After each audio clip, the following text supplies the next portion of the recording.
Class 10th exercise 3.5 question number 4. Form the pair of linear equations in the following problems and find the solution by any algebraic method. So इस question में हमें करना क्या है, हमें कुछ problems they रखी हैं, हमें सबसे पहले उनकी इक्वेशंस बनानी है एंड देन उनका सॉल्यूशन फाइंड करना है किसी भी अलजेब्रिक मेथड से. सबसे अच्छी बात ये है कि हम जो मेथड हमें आसान लगे हम उस मेथड को यूज़ करके इसे सॉल्व कर सकते हैं.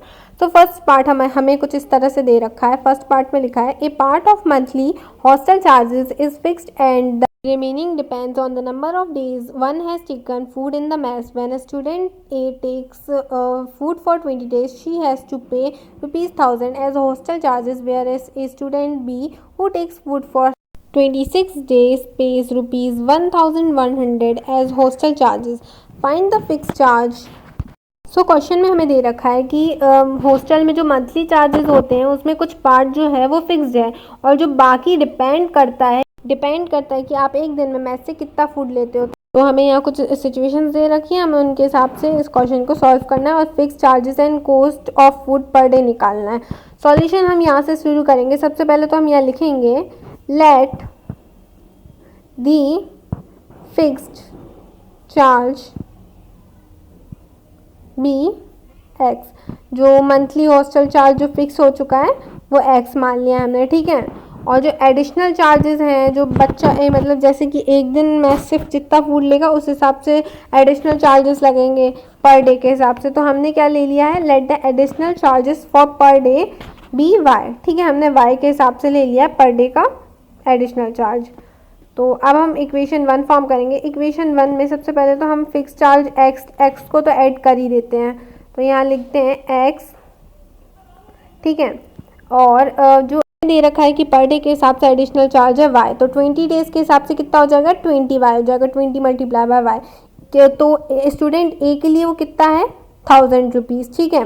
तो ये क्या हो जाएगा, हमारे इक्वेशन 1 हो जाएगी हमारी. और स्टूडेंट बी का हम लेते हैं. तो स्टूडेंट बी में हम सबसे पहले फिक्स चार्ज प्लस करते हैं, देन प्लस करते हैं 26 वाई, ठीक है. क्योंकि 1 डे का वाई है तो 26 डेज का 26 वाई हो जाएगा. तो उसने कितना पे किया है 1180. ये क्या बन गई हमारी इक्वेशन नंबर 2 बन गई. ओके, ये तो बन गई हमारी 2 इक्वेशंस.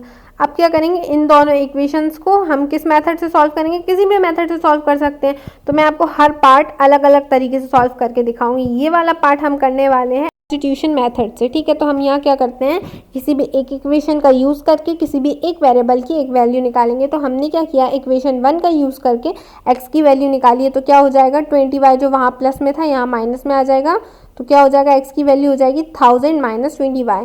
अब इस एक्स की वैल्यू को हम इक्वेशन नंबर 2 में पुट करेंगे. तो यहाँ लिख देते हैं putting value of x in equation 2, ठीक है. हम इक्वेशन 2 में एक्स की वैल्यू रख देंगे एंड फाइंड करेंगे.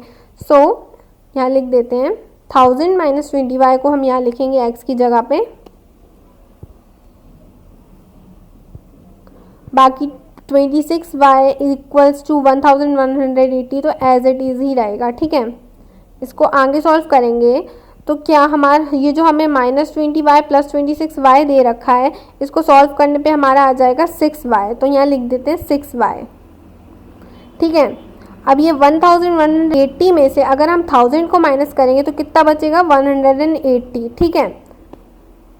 तो हमारी y की वैल्यू क्या आ जाएगी 180 अपॉन 6 आ जाएगी हमारी y की वैल्यू. तो यहाँ लिखते हैं 180 अपॉन में 6, ठीक है. तो हमारी y की फाइनल वैल्यू कैंसिल आउट करने पे क्या आ जाएगी, मैं यहाँ लिखती हूँ y की फाइनल वैल्यू हो जाएगी हमारी 30, ठीक है. इनको कैंसिल आउट किया ना हमने, 6 3 जा 18 होता है एंड 0 का 0 6.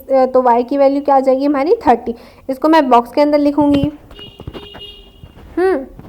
अब क्या करते हैं, इस y की वैल्यू को इस्तेमाल करके x की वैल्यू फाइंड करते हैं.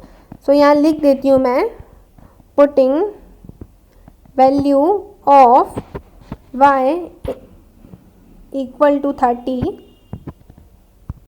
ठीक है. तो अब हम y की वैल्यू पुट कर देते हैं हमारी इक्वेशन 1 में. x तो एज इट इज़ ही रहेगा, 30 का मल्टीप्लाई 20 में हो जाएगा तो 600 हो जाएगा, equal to 1000 as it is रहेगा.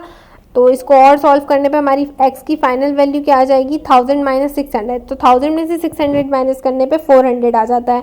तो हमारी x की जो फाइनल वैल्यू आ जाएगी वो आएगी 400। तो यहाँ हम लास्ट में लिखेंगे हैंस, यहाँ पहले मैं बॉक्स अच्छे से बड़ा कर लेती हूँ। हाँ अब लिखती हूँ हैंस हमने फिक्स चार्जेस कितने रखे थे, यहाँ लिखते हैं पहले। तो fix charges are, fix charges की वैल्यू हमने x मानी थी, तो हमारी x की वैल्यू क्या निकल गई है 400 निकल गई है। ठीक है, तो हम यहाँ लिखेंगे फिक्स चार्जेस हमारे क्या है ₹400। रुपीज़ लगाना मत भूलिएगा, ठीक है, बिकॉज रुपीज़ इज़ इम्पॉर्टेंट। और हमारे जो एडिशनल चार्जेस को हमने माना था y पर डे, ठीक है, मतलब पर डे के हिसाब से हमने y माना था। तो हमने y की वैल्यू क्या फाइंड कर ली, y की वैल्यू हमारी है 30। तो हम यहाँ लिखेंगे एडिशनल चार्जेस आर ₹30, ठीक है, पर डे के हिसाब से 30 पर डे। ओके, आप लिया मैंने, और यही हमारा पार्ट 1 सॉल्व हो जाता है। के पार्ट्स आपको आगे की वीडियोस में मिलेंगे।